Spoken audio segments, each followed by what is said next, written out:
Assalamualaikum warahmatullahi wabarakatuh. Bismillahirrahmanirrahim. Alhamdulillahi rabbil alamin. Wassalatu wassalamu ala asyrafil anbiya'i wal mursalin sayyidina wa habibina wa syafi'ina wa qurrati a'yunina Muhammadin wa ala alihi wa sahbihi ajmain, amma ba'du. Para hadirin hadirat muslimin wal muslimat rahimakumullah. Kali ini kita akan meneruskan kisah Nabi Sulaiman, di mana Nabi Sulaiman putra Nabi Daud alaihissalam dikurniakan kerajaan yang besar, kekayaan yang berlimpah, dan dianugerahkan sejumlah kelebihan.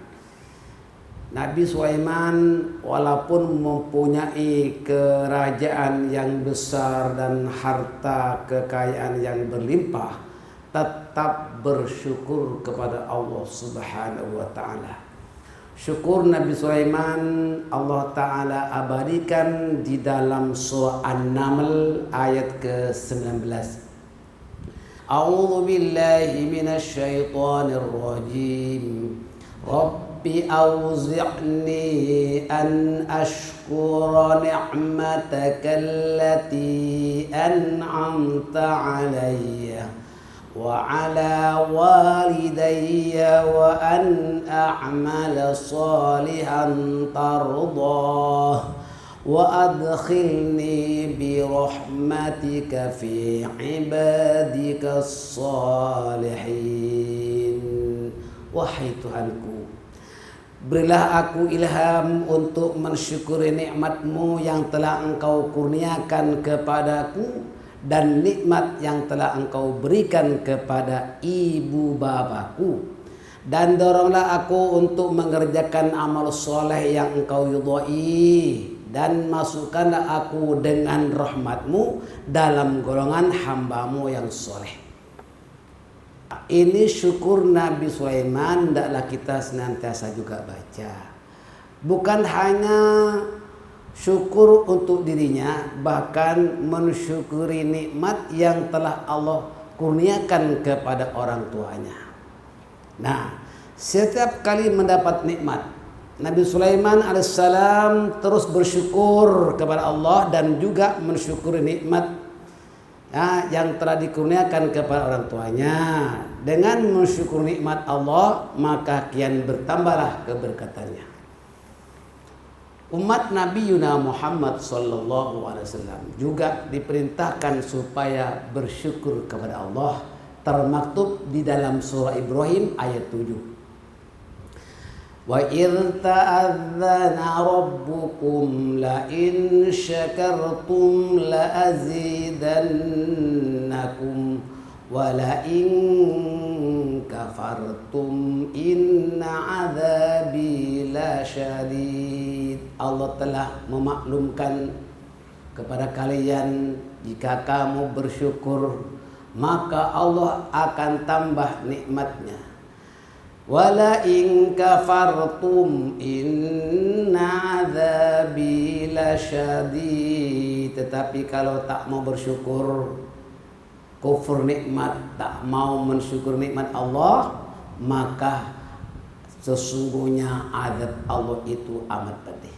Maknanya kalau kita tidak bersyukur, mengingkari nikmat Allah, maka orang itu akan diazab oleh Allah Subhanahu wa ta'ala, maka tak berkat. Jadi syukur ini mengundang nikmat. Bagaimanapun seorang itu mempunyai harta yang berlimpah, kekayaan, di mana-mana dia ada rumah, mempunyai kereta mewah dan sebagainya, tetapi kalau tak bersyukur kepada Allah, maka dia akan merasa sempit dan tak berkah karena sifat tamak. Maka kita berdoa kepada Allah. Berdoa, ya Allah, letakkanlah dunia ini di tanganku. dan jangan engkau meletakkan dunia ini di hatiku, karena hati ini tempat iman kepada Allah Subhanahu wa taala. Artinya apa? Seseorang itu jangan sampai meletakkan dunia ke dalam hati. Dikhawatirkan ketika sholat itu ingat dunia, mau tidur ingat dunia, bangun tidur ingat dunia, mau sholat ingat dunia, tengah sholat pun kadang-kadang ingat dunia, hayal dunia. Maka mohon kepada Allah, dunia ini jangan sampai diletakkan dalam hati. Sebab hati ini tempat iman kepada Allah Subhanahu wa taala. Sebetulnya ini doa adalah doa Sayyidina Abu Bakar As-Siddiq. Tulis Bu. Tulis. Ya Allah, letakkanlah dunia di tanganku, dan janganlah engkau letakkan dunia di hatiku, karena hati ini tempat iman kepada Allah Subhanahu wa taala. Artinya apa? Ketika kita mengerjakan ibadah kepada Allah, jangan ingat-ingat dunia. Lenyapkan hayalan ketika kita mengerjakan ibadah kepada Allah. Niscaya akan tenang jiwamu dan khusyuklah hatimu. Sebab tak meletakkan dunia di dalam hati. Baik, saudara-saudara sekalian, dan bersyukur. Bersyukur ini jangan kompe-kompe dengan kemewahan orang, jangan kompe-kompe dengan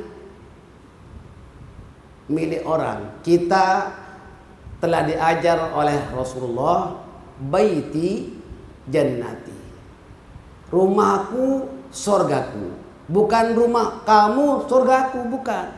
Kita jangan senang kepada milik orang, senang kepada milik kita sendiri yang Allah berikan kepada kita. Dan jangan suka mendongak ke atas, tunduklah ke bawah. Kita ingat, kalau kita mempunyai rezeki ataupun kehidupan yang seperti ini, kita tengok orang yang lebih bawah daripada kita. Banyak lagi orang susah daripada kita.